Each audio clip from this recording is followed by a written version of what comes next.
앞뒤 좌우로 인사합시다. 참 잘 오셨습니다. 한번 더 합시다. 새해 복 많이 받으시기 바랍니다. 우리는 이미 축복을 다 받았지만 세계복음만 해야 되니까 조금 더 받으시기를 주님의 이름으로 축원합니다. 2020년도 첫 주일이고요. 또 우리 제자교회가 창립한 지 이제 5살, 5년째 되는 축복의 날입니다. 걸어온 날들을 돌아보니까 전부 다 하나님이 하셨고 하나님의 은혜라고 저는 고백이 되어지고, 인간적으로도 부족한 전도자를 끝까지 기도해 주시고 도와주신 여러분들께 진심으로 감사를 드립니다. 이제 2020년 어떻게 살아야 되냐? 저는 예전부터요, 새해만 되면요 새롭게 결단을 하는 습관이 있어요. 해보자는 거죠. 근데 안 돼. 아무리 열심히 새롭게 하려고 해도요, 그때뿐이에요. 그때 이제 나중에 깨달았습니다. 진짜 새롭게 하는 길은 하나님이 새롭게 시작해 주셔야 되는구나. 제가 그걸 깨달았습니다.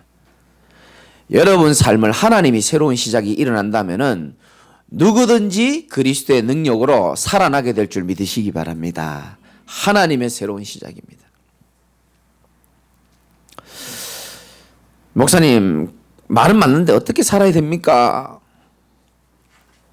여러분, 그 지구에서 1년 동안 사람이 몇 명 죽는지 모르시죠? 3천만 명이 죽는답니다. 1년에. 하루에 전 세계에서 우리나라를 포함해서 8만 2천 명이 죽고요. 1시간에는 3,400명이 죽습니다. 예배 한번 드리는 사이에 3,400명이 쑥 죽는 거예요. 그냥. 1분에 몇 명 죽느냐? 전 세계에서 57명 죽는답니다. 그러면 대충 평균 잡아보면 1초에 몇 명? 1명이 죽는 거예요. 죽고 죽고 죽고 또 죽고 계속 죽어나가는 겁니다. 저는 그런 생각이 들더라고요. 생사화복을 주관하시는 하나님이 1초에 1명씩 사람을 거두어 가시고 하루에 8만 2천 명을 불러 가시는데, 어떻게 보면 날마다 그 숫자에 들어가지 않고 아직 살아서 복음운동 할 수 있도록 기회 주신 것도 저는 어떻게 보면 참 감사하다고 생각 들어요. 우리 정말 감사하며 삽시다. 받은 응답을 알아야 앞으로 받을 응답도 알 수 있게 됩니다. 우리는 행복하게 누리며 살아도 되는 자격이 있습니다. 왜? 이미 우리 인생의 모든 문제 해결하신 예수님이 내 안에 계시기 때문에 그런 거예요. 여러분과 함께 계시기 때문에 그렇게 살아도 되는 겁니다.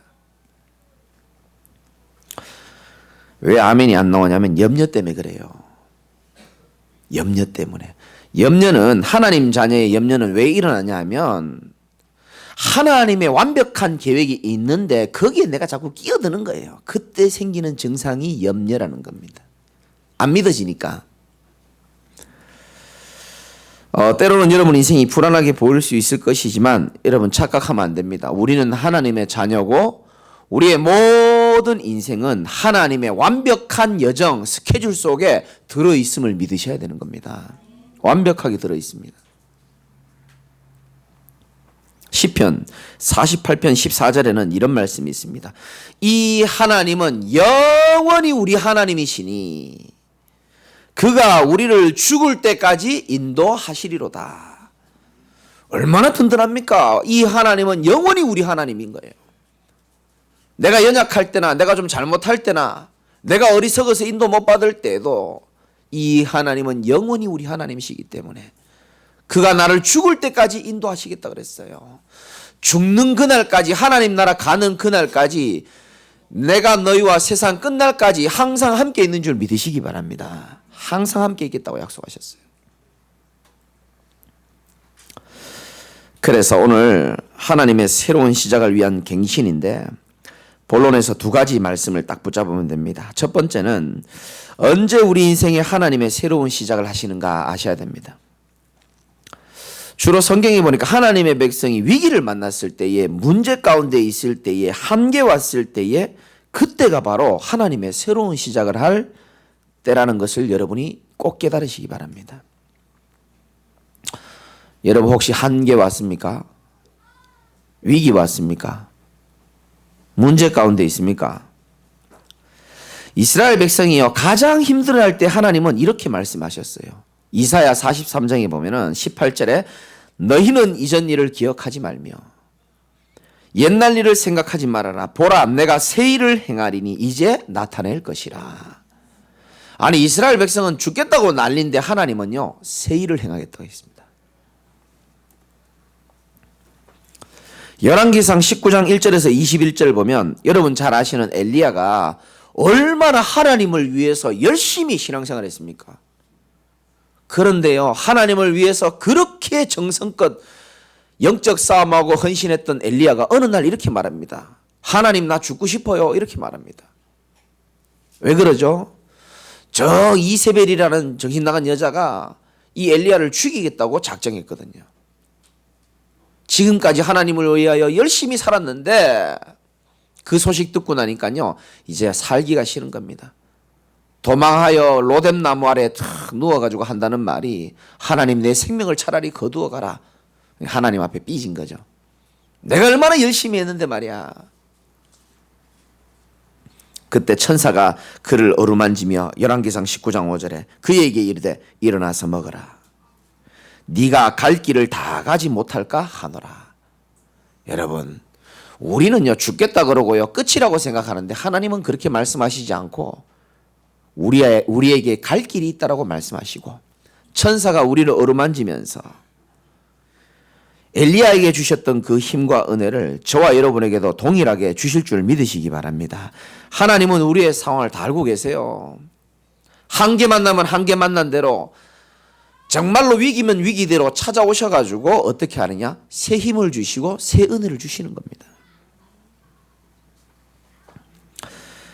엘리야가 조금 힘을 얻고 힘이 나는 줄 알았더니 또 이 소리 합니다. 도대체 나한테는 왜 그렇습니까? 하나님 나만 남은 것 같습니다 라고 고백합니다. 그때 하나님 이렇게 말씀하십니다. 여호와께서 이르시되 너는 나가서 여호와 앞에 산에 서라. 그러면서 큰 바람이 몰아치면서 산을 가르고 바위도 깨버리고 지진도 나는데 그런 소리가 중요한 게 아니다라고 얘기합니다. 그러면서 뭐라 그럽니까? 세미한 음성이 들렸다는 겁니다. 세미한 음성. 여러분 사람 존중하지만 사람 말 듣지 마시고 사단의 음성 듣지 마시고 오늘 예배를 통해서 하나님의 세미한 음성을 들으시기를 주님의 이름으로 축복합니다. 하나님의 세미한 음성을 들어야 됩니다. 엘리야는 끝났다라고 생각했는데 하나님은 아직 시작도 안 했다고 얘기했습니다. 아직 우상인 바알에게 무릎을 꿇지 않고 너를 기다리고 복음을 기다리는 자가 7,000명이나 기다리는데 너 왜 낙심하냐고 얘기하는 겁니다. 한계 오신 분이 있습니까? 오늘 하나님의 음성 들으시기 바랍니다. 끝이 아니고 아직 하나님은 시작도 안 했다고 얘기하는 겁니다. 저와 여러분들을 통해서 하나님이 하실 일들과 미션이 있는 줄 믿으시기 바라고 위기가 아니라 하나님의 새로운 시작이에요. 이때까지 온전히 하나님 믿고 바라보고 산 게 아니잖아요, 솔직히. 모든 잘못된 예틀을 깨버리고 하나님 앞에 서라고 새롭게 시작하라는 겁니다. 요한복음 21장에 보면은 베드로가요 완전히 낙심해가지고요 다시 옛날 모습으로 돌아갑니다. 여러분 지금 이렇게 하나님 은혜 가운데 여러분이 여기 앉아있지만은 정말 나 자신에게 낙심하고 그러면요 가장 옛날에 방황하고 무너졌던 길을 또 걸어가게 돼 있어요. 알코올 중독자는 다시 알코올 중독자로 돌아가게 돼 있고 도박하는 사람은 다시 도박하게 돼 있습니다. 베드로가요 원래의 모습으로 다시 돌아간 거예요. 다시 물고기 잡는 업으로 살아가는데 마음이 편했겠습니까? 근데 주님이요 다시 찾아와 주셔가지고 생선을 구워주시면서 아무 힘도 없는 베드로에게 딱 한마디 하십니다. 내 같으면 네가 어떻게 그럴 수 있냐라고 얘기했을 건데 주님은 딱 한마디 하셨어요. 낙심해 있는 베드로에게 네가 나를 사랑하느냐 이렇게 물어봤어요. 사랑하거든요. 베드로의 본 마음은. 네가 나를 진짜 사랑한다면은 내 어린 양을 먹이라. 무슨 말이죠? 진짜 사랑하는 것이 맞다면은 진짜 일을 시작하라는 겁니다. 저는 여러분에게 꼭 말씀드리고 싶습니다. 2020년도 걸어가다가 위기도 올 수 있고 여러분 한계 만날 수 있거든요. 위기 한계 아닙니다. 하나님의 새로운 시작이 시작되는 줄 믿으시기 바라고요. 두 번째는 어떻게 하면은 우리 인생에 하나님의 새로운 시작을 할 수 있는지를 어떻게 하나님이 우리 인생에 새로운 시작을 할 것인지를 여러분 답을 가지고 있어야 됩니다. 로마서 16장 20절에 우리를 끝까지 방해했던 사단이 우리 발 앞에 완전히 무릎 꿇는 시간표가 확실히 오게 될 것을 믿으시기 바랍니다. 저는 말씀 믿거든요. 사단이 우리 발 앞에 이제 무릎을 꿇을 시간표가 왔다라고 언약이 선포가 되어졌습니다. 믿으시기 바랍니다. 어떻게 해야 사단이 우리 발 앞에 무릎 꿇습니까? 오늘 본문에도 나옵니다. 하나님이여 1절에 나를 지켜주소서. 내가 어디로 피한다고요? 죽게 피하나이다. 여러분 어려울 때 어디로 피합니까? 진심으로 여러분의 영혼이요 죽기로 피한다면 하나님이 여러분 인생과 모든 기업과 모든 분깃을 지켜주실 줄 믿으시기 바랍니다.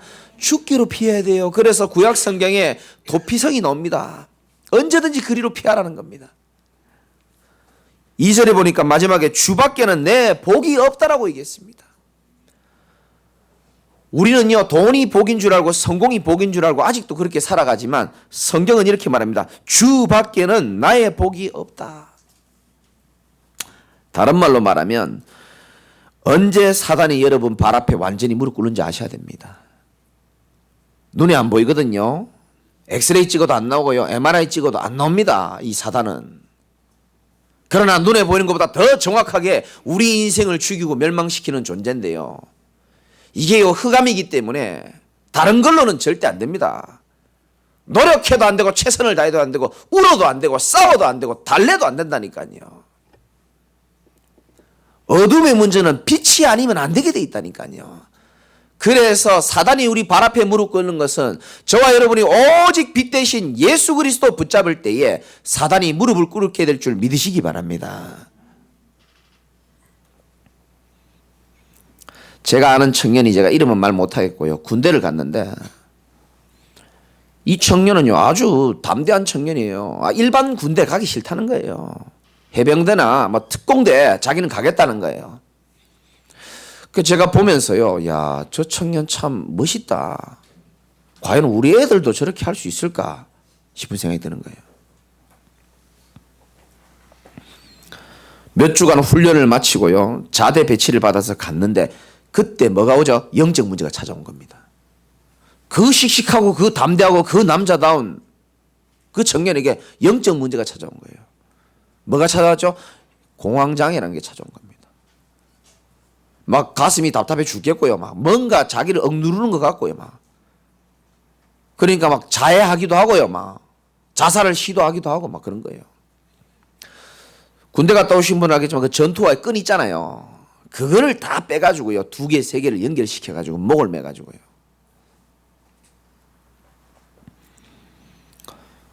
그걸 이제 시도하는 걸 다행히 누가 본 거예요. 그래서 한 번 실패하고 2번 또 한 겁니다. 또 실패한 거예요. 그래서 군대에서 전화한 겁니다. 부모님 빨리 오라고요. 경기도에 있는데 빨리 와서 지방에서 올라와서 애 빨리 데려가서 지방에 있는 병원에 데려가라고. 그 엄마가 아이를 데리러 올 때 그 마음이 어떻겠습니까? 여러분이라고 한번 생각해 보십시오. 얼마나 불안하고 초조하겠습니까? 그래서 우리 집으로 지방에 내려가기 전에 집에 가기 전에 우리 집에 데려오라 그랬어요. 왜냐? 저는 복음이라는 답을 알고 있기 때문에 데려오라 그랬습니다. 그거요 공황장애 문제 아니거든요.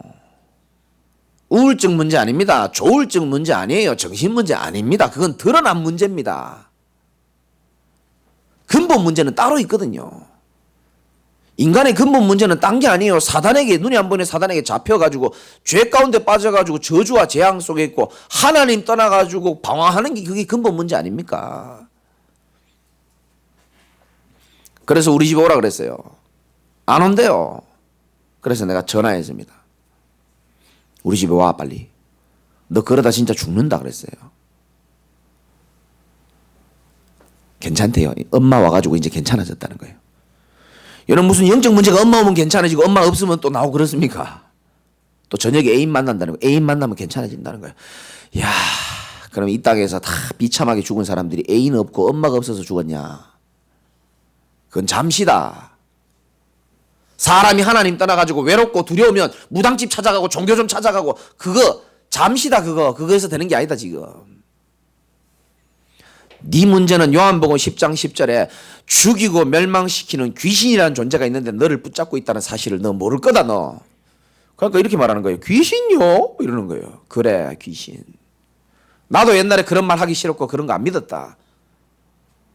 근데 현장에 보니까 눈에 안 보이게 모든 인생을 죽이고 멸망시키고 노예로 끌고 가는 이 사단, 이 사람의 힘으로 못 이기고 네 의지로도 한계가 있다. 다른 사람을 통해서 얻는 힘, 술, 한계 있다. 네 인생의 근본이 바뀌어야 되고 네가 아무리 새롭게 시작하려고 해도 그거 안 되게 돼 있다. 왜? 운명에서 빠져나와야지만 되는 문제다. 그래서 너 그리스도 만나야 된다고 얘기했습니다. 그래도 애인 만나러 집에 가야 된대요. 그래서 제가 유튜브 제 메시지를 보냈습니다. 구원의 길 들어봐라. 여러분 침대가 과학이잖아요. 침대를 만드는 MIT 공대 교수들과 박사들이 얼마나 침대를요 사람이 정말 잠 잘 잘 수 있는 걸 만들어내는지 몰라요. 그런데 이상하죠. 불면증 환자는 더 늘어가고 있습니다. 의학과 약학이 계속 발전하고 있는데도 불구하고 약 먹는 사람, 아픈 사람은 더 많이 늘어나고요. 먹고 살긴 너무나 좋아졌습니다. 그러나 수많은 사람들은 여전히 목마릅니다. 갈급합니다. 여전히 정신적으로 어려움당하고 여전히 방황하고 있습니다. 이거를 사람들이 잘 모른다니까요.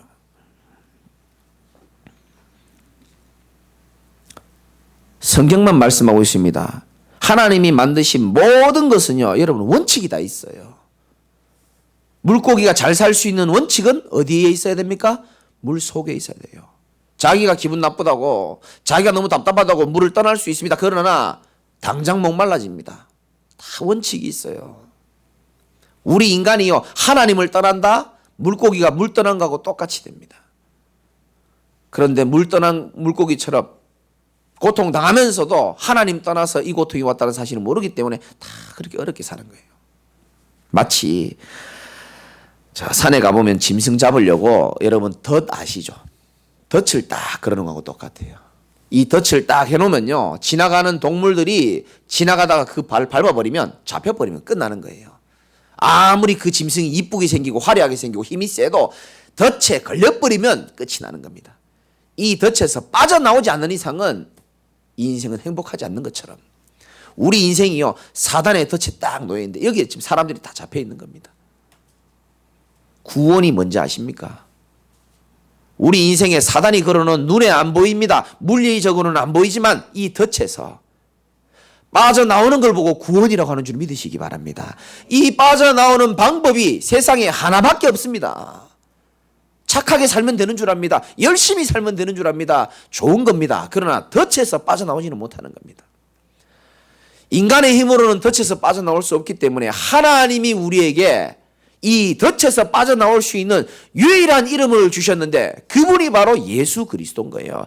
그래서 예수 그리스도를 반드시 누구든지 믿어야 되는 줄 믿으시기 바랍니다. 나만 필요한 게 아니고 너도 그리스도가 필요한 줄 믿으시기 바라고요. 모든 사람이 죄 가운데 빠졌고 사단의 덫에 걸려있기 때문에 모든 사람에게 그리스도가 필요한 거예요.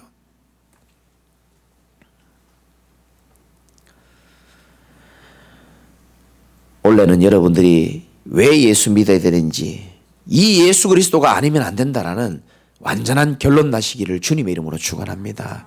성경은요 전부 그 얘기입니다. 구약부터 계시록까지 전부 그 얘기입니다.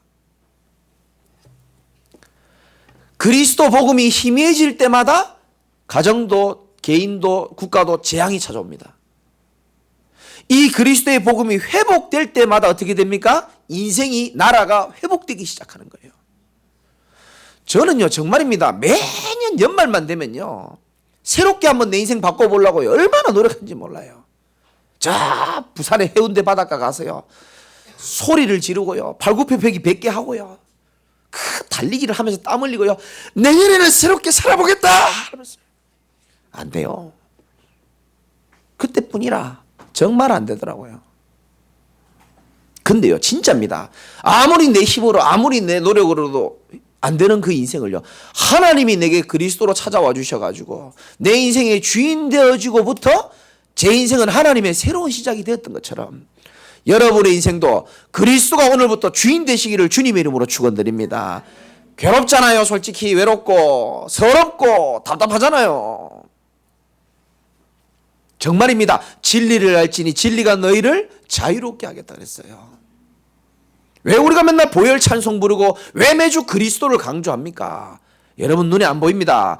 그리스도 선포될 때에 저와 여러분을 둘러싸고 있는 모든 어둠의 세력은 떠나가는 줄 믿으시기 바랍니다. 결론 내버려야 됩니다. 언제 사단이 무릎 꿇느냐? 여러분이 그리스도 복음의 결론 날 때입니다.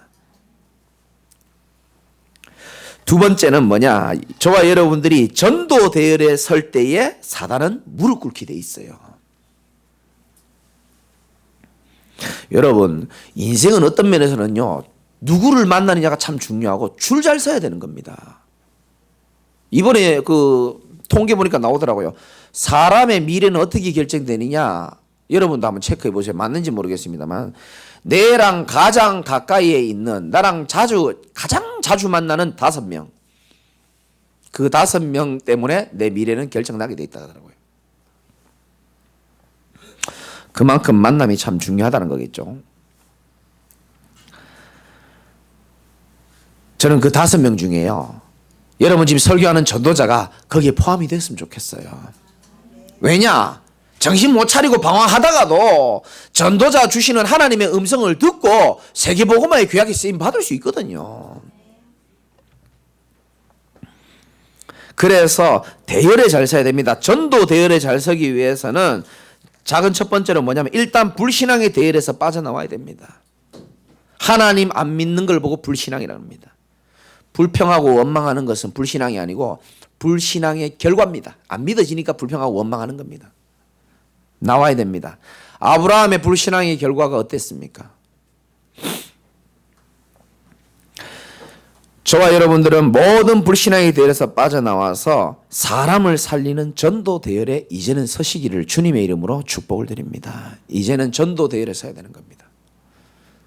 11절에 보니까 어떤 축복을 하나님 예비해 놓으셨냐? 주께서 생명의 길을 내게 보이시리니 주의 앞에는 충만한 기쁨이 있고 주의 오른쪽에는 영원한 즐거움이 있나이다. 여러분, 2020년도에 저와 여러분 앞에 생명의 길이 열리고 생명 살리는 길이 열리시기를 주님의 이름으로 축복합니다. 일단 마음을 먹으십시오. 저는요, 예수 그리스도의 복음을 받고 한 가지 마음을 먹었어요. 나 같은 인생의 주님이 찾아와 주셔서 오래 기다려 주시고 나를 변화시켜 주신 이 그리스도의 복음, 내 남은 인생에 마음껏 전해야 되겠다. 마음만 먹었는데요, 정신 차리고 나니까 내가 지금 목사가 돼 있더라고요. 정말 내 주변에 예수 그리스도의 복음이 필요한 사람 없습니까? 인생에 해답도 없고 왜 살아야 되는지도 모르고 인생이 어디에서 왔다 어디로 가는지도 모르고 그냥 열심히 돈이면 되는 줄 알고 시집가고 장가가고 좋은 차 좋은 집 명예 있으면 되는 줄 알면서 뭔가 영적 문제 걸려있고 한계 만난 사람들 없습니까? 그들에게 필요한 것은 응원이 아닙니다. 그리스도의 복음인 줄 믿으시기 바랍니다. 이 일에 우리가 쓰임받자는 겁니다. 그래서 결단하십시오. 일단 여러분들이 수첩 하나 사셔가지고, 없으면 장로님들한테 얘기 다 사줄 겁니다. 수첩 하나 사달라 해요 해가지고요 300명 리스트 한번 적어보세요. 이거 태어나서 한 번도 안 해봤을 겁니다. 마음만 먹어도요 하나님이 역사하십니다. 진짜 이거 여러분이랑 메시지가 안 맞다는 거 내가 알고 있습니다. 정말 확실히 알고 있거든요. 메시지를 내게 맞추는 게 아니고요, 여러분의 심령과 인생이 하나님과 방향을 맞춰야 되는 겁니다. 너희는 먼저 그의 나라와 의를 구하라 그랬어요. 그리하면 이 모든 것을 너에게 더하여 주겠다 그랬거든요. 맞춰야 됩니다. 300명 한번 적어보세요. 신기하고 놀라운 일이 일어날 겁니다. 그리고 그 많은 사람들 내가 다 전도할 수 없습니다. 목표로 가지세요. 30명은 내가 전도하고 예수 생명 집어넣겠다, 제자 만들겠다. 30명 영전. 그리고 세 군데 정도는 내 남은 인생에 지교회 만들겠다. 그래서 아침에 생각난 겁니다. 333 운동. 따라합시다. 333 운동.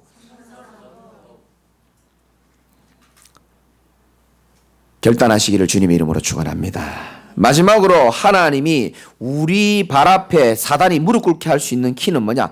복음으로 사람을 살리는 자가 될 때 사단이 우리 발 앞에 무릎 꿇는다 그랬습니다. 제일 안 되죠. 그래서 뭐가 필요하다? 갱신이 필요하다는 거예요. 갱신 없이 새로운 시작 없습니다. 그래서 갱신이 필요한 겁니다. 우리 집 앞에 맞은편이 대왕암이라 그래서 무속인이 있거든요. 제가 지금 전도 계속하고 새생명 초청잔치에도 부르고 있어요. 왜? 너무 불쌍해서 내가. 돈은 잘 벌어요. 돈 잘 벌면 뭐합니까? 운명에서 빠져나와야 되는데. 지난주에 우리 집사님 병문안 가려고 오후에 교회에서 내려가는데 보니까 지나가다 나와 마주쳤어요. 아, 어머니 어디 가시냐고. 옷도 막 너무 춥게 입고요. 그러면서 저한테요, 갑자기요, 이런 말을 말씀하시는 거예요. 늘 기도해주고 신경 써줘서 고맙다는 거예요. 이거 무슨 무속인이 목사한테 고맙다 그럽니까? 그러더니요, 지갑을 막 여는 거예요. 근데 보니까 돈 주려고 하는 것 같아. 그러더니 막 보더니, 아이고, 5만 원짜리가 하나밖에 없네. 아, 교회에 감사한금 하겠다는 거예요. 여러분, 가끔요, 믿음 전혀 없는 기독교인들이 점집에 가서 점치는 경우 있거든요. 또 흔치는 않지만 가끔 목사님들도 어디에 개척하면 좋을지 물어보는 경우가 있어요, 무속인에게. 그분이 저한테 얘기하더라고요. 목사님 찾아온대요. 개척 어디에 해야 될지 좋을지. 자존심 상해 죽겠어요, 내가 지금. 무당한테 그런 거 물어봐야 됩니까? 그래, 무속인이 얼마나 예수를 우습게 알겠습니까? 전 당당하게 얘기했습니다. 당신 인생 힘들지 않냐? 다 사람들 돈 받아가지고 점치고 굿하고 마음껏 펄쩍펄쩍 뛰지만 굿하고 돌아오면은 얼마나 시달리냐. 자기는 인정하거든요. 그렇다. 내가 기도하고 있다. 예수 믿고 살자. 어쨌든 뭐 신경 써서 고맙다고 5만 원 감사한금 했습니다. 할렐루야. 주보에 적어놨어요. 대왕암 무속인이라고 적어놨어요. 우리 교회 좋은 교회인 줄 믿으시기 바랍니다. 무속인도 감사한금 하는 교회입니다. 저는 그걸 보면서 야, 하나님의 새로운 시작을 알리는 사인이자 무속인의 갱신이다 이거는. 무속인도 갱신하는데. 그래서 저와 여러분이 갱신해야 될 것 몇 가지 얘기하고 마치겠습니다. 첫 번째는 모든 불평 원망 싹 버리시기를 주님의 이름으로 축원합니다. 다 버리세요. 다 쓰레기입니다 그거. 내 건강만 상해요. 불평 원망 다 버리시고.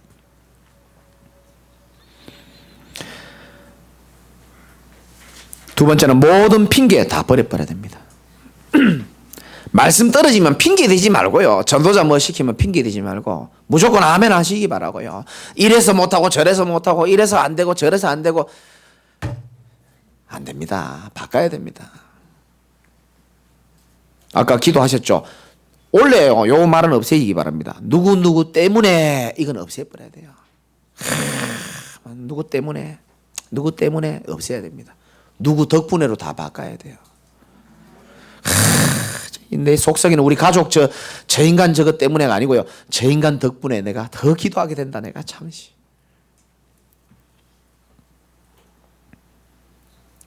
한나가 분인나 덕분에요. 시대적인 사무엘의 어머니가 됐어요. 다윗이 골리앗 때문에가 아니고요. 다윗이 골리앗 덕분에 온 땅의 이스라엘의 만군의 여호와가 하나님임을 증거했습니다. 덕분에로 다 바꿔버려야 돼요. 모든 불평, 모든 원망, 핑계 다 버려버리고요. 그래야 사단이요, 속히 우리 발 앞에 무릎 꿇게 될 것입니다. 그리고 모든 사람 다 살려버리는 겁니다. 연약한 사람, 잘못된 사람, 하나님 보실 때는요, 똑같습니다. 다 귀합니다. 여러분이 그렇게 답답하게 생각하는 그 사람 위해서도 주님이 십자가에 피 흘리셨고요. 그래서 내가 힘이 있어야 결국은 내가 복음으로 사람 살릴 수 있거든요. 맞죠? 내가 불평과 원망 속에 있는 가운데서는 사람 절대 못 살립니다. 무서운 얘기 하나 해볼까요? 사실은 불평과 원망하는 사람은 깊이 있게 들어가 보면 내가 지금 행복하지 않다는 증거입니다. 사실은 내가 힘이 없다는 증거입니다. 그래서 일단 내가 살아야 되거든요. 그래서 원래 하나님 우리에게 주신 중요한 언약 중에 하나가 시편 16편 8절입니다. 8절 9절 같이 한번 읽어봅시다. 시작. 내가 여호와를 항상 내 앞에 모심이며 그가 나를 오른쪽에 계심으로 내가 흔들리지 아니하리로다. 이러므로 나의 마음이 기쁘고 나의 영도 즐거워하며 내 육체도 살아가면서 흔들릴 일이 많아요. 어제까지 좋은 일이 있어도요, 오늘 누구한테 이상한 소리 들어버리면 마음 무너지는 게 그게 연약한 인간입니다. 또 흔들립니다. 흔들리지 않는 삶의 비밀이 8절 9절에 나와 있습니다. 내가 여호와를 어떻게 해요? 항상입니다. 항상 내 앞에 모시는 겁니다. 내가 여호와를 항상 내 앞에 모심이며, 좀 쉽게 말하면 여러분 생각과 감정보다 하나님 말씀을 더 앞세우시기 바라고요. 모든 생각과 판단과 결정 앞에 하나님이란 단어를 먼저 집어넣으셔야 됩니다. 내가 주인 되는 순간, 내가 주체가 되는 순간부터는요, 모든 게 평안이 없습니다. 피곤합니다. 언제 우리가 살아날 수 있냐? 모든 삶의 생각과 판단 앞에 하나님을 집어넣어 버리는 겁니다. 내가 여호와를 항상 내 앞에 모심이며, 우리의 생각 앞에, 계획 앞에, 결정 앞에, 미래 앞에 항상 들어가야 될 줄 믿으시기 바라고, 그때 오는 응답이 그가 나의 오른쪽에 계심으로 내가 뭐 하지 않는다? 흔들리지 아니하리로다. 이거 하나님 약속입니다. 이는 주께서 이러므로 나의 마음이 뭐라고요? 기쁘고 내 영도 즐거워하며 내 육체도 안전히 살리니. 여러분 마음이 기쁘시기 바랍니다. 여러분 영도 즐거워하고 내 육체도 안전히 살 수 있는 비밀, 내가 여호와를 항상 내 앞에 모심이며. 머릿속에 특히 믿음 없는 분들은 잘 들어야 됩니다. 모든 생각의 첫 스타트를 뭐로 하라고요? 하나님께서 그렇게 해야 됩니다. 무슨 말인지 아시겠죠? 그래야 속지 않습니다. 모든 것 하나님께서입니다. 왜 저 인간이 나한테 저러지? 아니고요. 하나님께서 저 인간이 왜 저러도록 내게 허락하셨을까가 맞습니다. 아, 어렵다. 아니요. 하나님께서 왜 내게 이런 어려움을 허락하셨을까? 그래야 맞습니다. 모든 시작이 하나님. 결론입니다. 원래는 여러분들이 다 잊어버려도 괜찮습니다. 성경 구절 2가지만 기억하면 됩니다. 평상시에는 뭐 기억하냐? 아까 말씀드린 시편 16편 8절의 말씀을 기억하는 겁니다. 다 같이 읽어봅시다. 시작. 내가 여호와를 항상 내 앞에 모심이며 그가 나의 오른쪽에 계심으로 내가 흔들리지 아니하리로다. 아멘. 대부분 종교인들, 기독교인들이 여호와 하나님을요 내 앞에 안 모십니다. 저 뒤에 모셔놓고요, 필요할 때만 불러요. 아플 때 부르고요, 주로 돈 필요할 때 부르고요, 열받을 때 부릅니다. 평상시에는 어때요? 필요 없어요. 왜? 내 마음대로 살고 싶거든요. 틀린 겁니다. 내가 여호와를 항상 내 앞에 모심이며. 두 번째 언약 붙잡아야 될 것은 평상시 말고 문제 왔거나 선택해야 될 때가 있습니다. 뭔가 문제가 오고 뭔가 선택해야 될 때는 성경 구절을 뭐 잡느냐? 로마서 16장 20절을 붙잡는 겁니다. 찾아봅시다. 신약 성경 로마서 16장 20절입니다.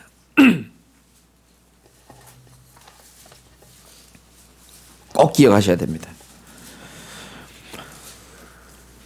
262쪽입니다. 이거는 초신자들도 다 찾으시기 바라고요. 20절 다 같이 읽어보겠습니다. 시작. 평강의 하나님께서 속히 사탄을 너희 발 아래서 상하게 하시리라. 우리 주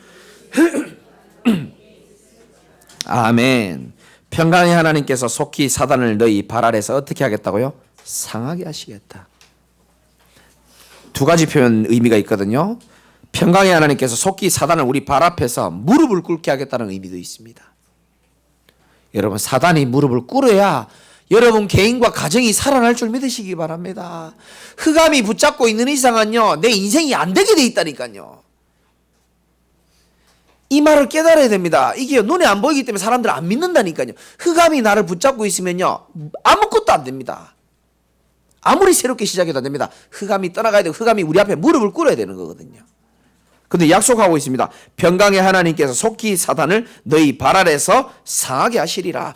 무릎 꿇게 하고 상하게 한다는 표현은요, 원어로 보면 쉰트립세이라 그래가지고 아주 그냥 산산조각을 내버리겠다는 겁니다. 우리를 괴롭히고 전도운동을 방해하고 모든 흑암으로 역사하는 사단이 완전히 산산조각 나기를 주님의 이름으로 축원합니다. 그거 봐야 됩니다. 올해는. 끝으로 하나만 드리고 마치겠습니다. 제가 결단한 거기 때문에 여러분들도 같이 좀 결단했으면 좋겠고요. 저는 1월 1일부터 마음먹었습니다. 사단이 우리에게 좋은 것 안 갖다 주거든요. 물론 유혹할 때 있죠. 좋은 것처럼 보여가지고 예배 실패하게 만드는 것도 있습니다. 근데 대부분은 우리에게 제일 많이 주는 게 낙심입니다. 딱 두 가지라고 생각합니다. 낙심과 분노 딱 두 가지 줍니다. 그러면 내게 낙심이 들어오고 분노가 들어올 때에 여러분 어떻게 하는지가 중요합니다. 그때 사단을 발 앞에 무릎 꿇게 하려면요, 여러분들이 반대로 해버리면 돼요. 사단의 목표는 낙심하는 거거든요. 사단의 목표는 열받고 분노하는 겁니다. 아닙니다. 베드로전서 1장에도 나오지만요, 오히려 열받게 할 때 오히려 더 하나님 더 찬송해버리고요, 오히려 낙심할 때 오히려 더 예배 승리하시기 바라고요, 오히려 열받을 때 더 하나님 앞에 감사하시기 바라고요. 사자가요 달려와가지고 우리를, 내가 설교했잖아요, 우는 사자와 같이 삼킬 자를 찾는 게 사단이거든요. 여러분의 팔을 깨물 수도 있습니다. 그러면 사자의 목표는요, 엉엉 울면서 낙심하는 게 목표입니다. 그러지 마시고요, 주먹 꽉 쥐시고 사자 모가지 목젖을 주먹으로 쳐버리시기를 주님 이름으로 축원합니다. 반대로 하셔야 돼요. 열받을수록 더 말씀 들으시기 바라고, 열받을수록 더 기도하시기 바라고, 사단이 속히 우리 발 앞에 무릎을 꿇을 줄을 믿으시기를 주님의 이름으로 축원합니다. 기도하겠습니다. 하나님 감사합니다. 한 해를 시작합니다. 하나님이 주시는 약속이 지금 내 마음에 드는 생각을 이기게 하여 주시옵시고, 사단이 속히 우리 발 앞에 무릎을 꿇는 증거가 일어나도록 역사하여 주시옵시며, 항상 내 앞에 여호와를 모실 수 있는 참 임마누엘을 누리는 우리 사역자들이 다 될 수 있도록 주님이 축복하고 인도하여 주옵소서. 예수 그리스도 이름으로 기도드리옵나이다. 아멘.